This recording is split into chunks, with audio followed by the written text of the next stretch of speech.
Zeke Marshall here. Welcome to my channel. Today is a story time for Saudi Arabia, and I played in Saudi Arabia. Now, if you haven't watched my last video, which we'll have linked up there into the banner, I played in Lebanon. It came right after my Lebanon job. In that video, I did talk about how when I was in Dubai, I played so well, I became the best big. I was rewarded for being the best 5 men in the league. Well, the Saudi Arabia team saw that, and they decided to give me an offer the very next year, and I ended up accepting. It was a team called Fateh. It's a pretty well-known team in Saudi Arabia. Not the biggest team, but they had the resources and they had the team to really compete, at least in basketball. Their soccer team was great. Apparently, they're getting a lot more than we were, so they were doing something. But that was Al Fateh. So I got there, 11-hour flight. Pretty average for me when it comes to traveling. Normally it's usually 7 to 10 hours, depending on where you're at, and if you have any layovers. So that's basically how it worked for me in that situation. Weather, when I got there, oh goodness, it was so hot. It was so hot. It was nighttime when I got there too. So when I got there, it was nighttime, and I could feel how hot it was. It felt like it was 75, and I'm like, I think it's the end of September at this point. Like, I think it's September 21st is when I signed that contract. So, while it's starting to hit the fall, it's getting a little bit colder. And I get there, it's hot.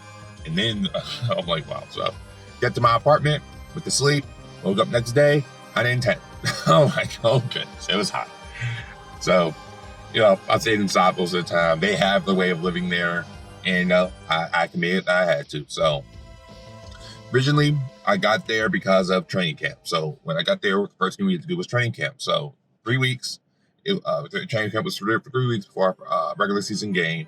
So our first 2 weeks we're running. This is a new coach. We had new coaches, a whole new coaching staff. They had a new trainer that they ended up hiring. So they're getting everyone ready, including me and the other foreigner, Darius Gary, which is shout out to him. He was our point guard, and I was our big. I'm pretty sure he is a basketball trainer now, and it seems like he's doing pretty well. But me and him basically just kept working and did what we had to do, and we got ourselves in shape, learned how to play with each other, and we started dominating. And that's basically what we did. We did really well, played really well with each other. Once again, I will have some videos and photos will show us and me playing for that team. Once after the first 2 weeks go by, we had a preseason tournament in Dubai. So we all fly to Dubai and we get ready for this tournament. Now, if I remember correctly, we were 1-2. We were 1-2 in this tournament, and a good portion of that is because our teammates decided to have a little bit too much fun when they went to Dubai, which is hard to do. If you've ever been to Dubai, it's crazy. It's double effective when it comes to them because of their culture, which I will get into in another video because there's a lot I can say about living in the culture of Saudi Arabia, and I'll go into very small details in this video, but I will go very extensively in another video because this video will be 30 minutes long if I do this. So we just dominate, and I once again played extremely well. I played very, very, very well when I went out that year. At least what people tell me is they said that anything like, Zeke, whatever you shoot when you're in, it's blocked. Anything anyone shoots is blocked automatically. Like, rim protector, you're the best. I was like, and when I look back in some of my videos, legitimately, when anyone shot, it was completely gone. So once again, I played relatively well. I was a defensive powerhouse. Also had my offensive game. So we just kept winning. And eventually there was a break by the time playoff time was about to come, and we ended up getting a bye for the playoffs because how well we did. We were first place. So now me and Darius hasn't had a day off, like real days off, since we got here. The situation that we had there was we had a mall that we would go to. Like, we had an apartment and we had a mall we could walk to. We would walk to that mall and get our food. We had a supermarket. It was a huge mall. It even had some amusement park in it. So We would go there for our food, stuff. We had no car, we had no place, and once again, I'm going to it in the other video. There's nothing to do in Saudi Arabia because of the restrictions. There's a lot of restrictions. Back then, social media was darn near dead. The only thing you really could use that was slightly popular there was Snapchat. Outside Snapchat, Facebook, there was no Facebook. Back then, VPNs weren't too popular. Now, I knew about VPN back then, but without VPNs, you couldn't get anything. YouTube was heavily censored. Some videos I remember watching when I was here that when I would go over there, they were completely gone, or they wouldn't let me click it. So there's a number of things. However, I'm not going to keep going into it. Once again, that's a whole other video. We had a driver that took us to and from practice. So we couldn't really go anywhere. We were stuck in our apartments. Now, I was okay with it. Darius, not so much. He watched a ton of movies, he worked out, and he went to sleep. Now, me, as a gamer, I'm playing games, I'm watching YouTube, I have that took most of my time. Anime, all that took most of my time. So that's basically what I was doing. So, by the time the regular season hit, at this point, it's been about 3-4 months. So we have been in our apartments. We haven't seen a woman without her full covering since we got there. Now, that's not too big deal for me, but for him, he was losing it. He was losing it, definitely. But, I mean, it is what it is. Unfortunately, that's the difference when it comes to Saudi Arabia.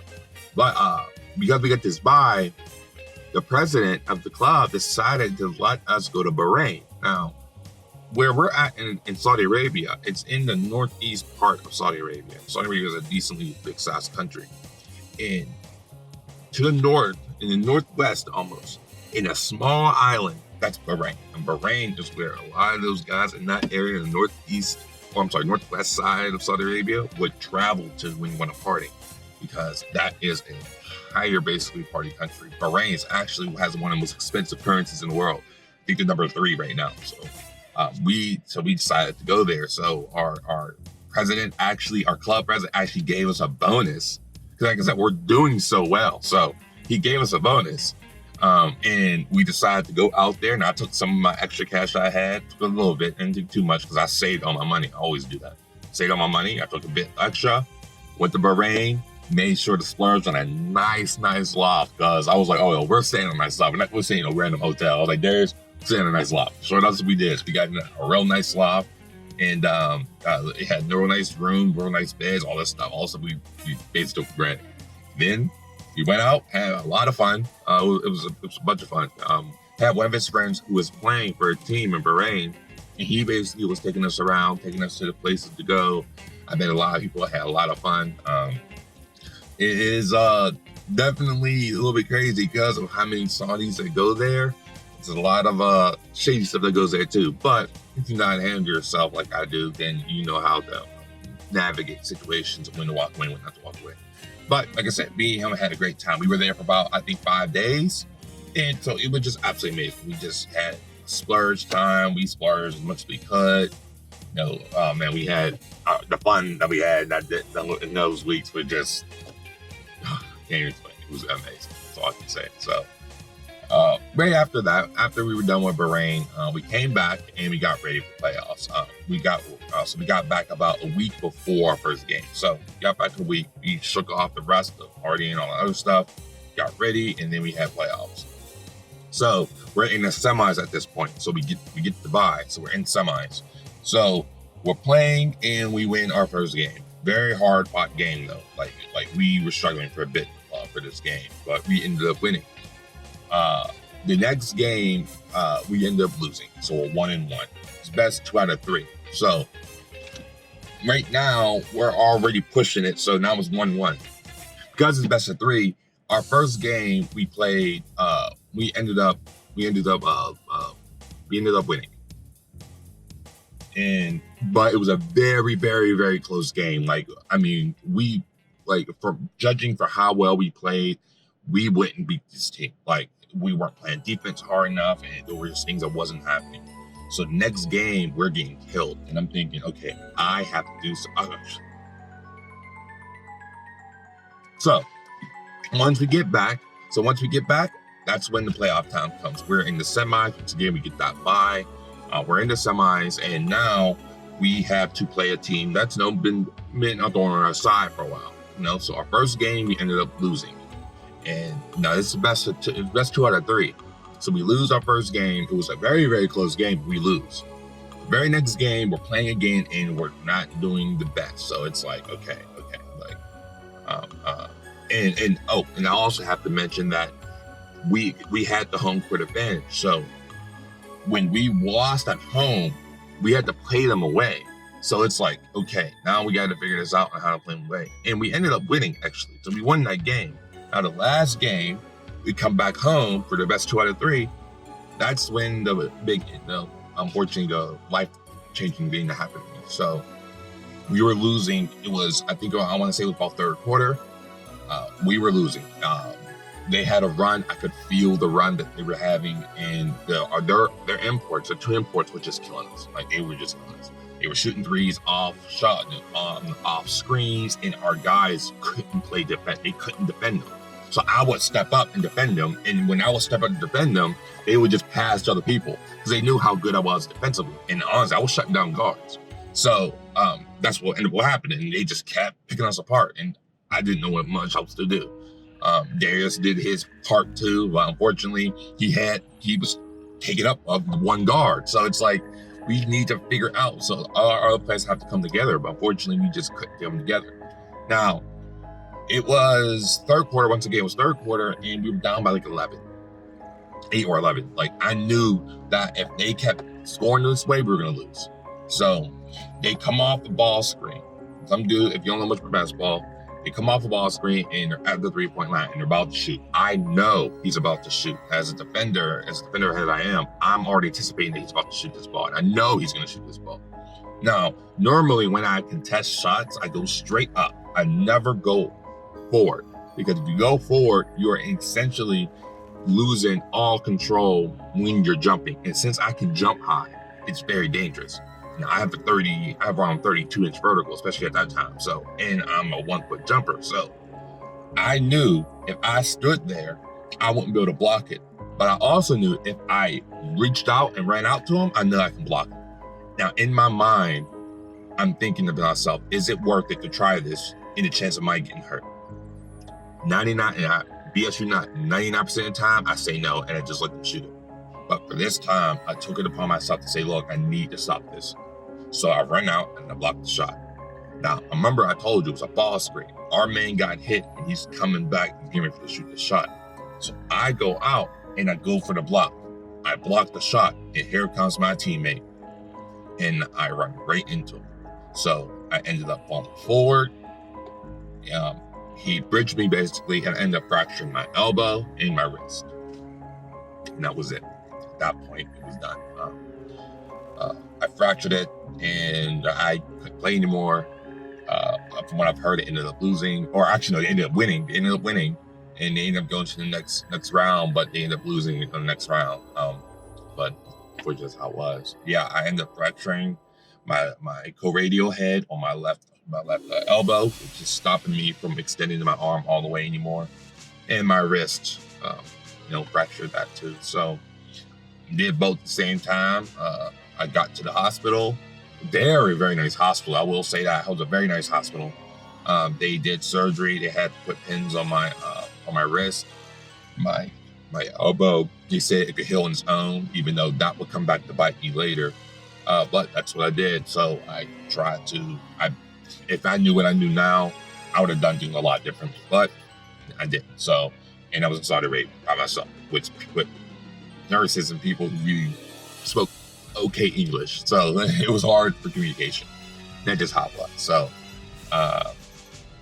unfortunately, that really changed a lot because I can't extend my arm all the way. It actually inhibits my defensive instincts, because I feel like I'm somewhere and I'm just not there because I can't extend all the way like I used to. So it has affected me. Never had to learn how to manage that for the rest of my since not moving forward. Anyway, after that first week or two, after I got my surgery, I was there for about 3 weeks. And after that, I decided to just go home. And I went home. Even though now I wish I probably didn't. I probably should stay for a little bit more. I also just wanted to get home. Okay, I'm done.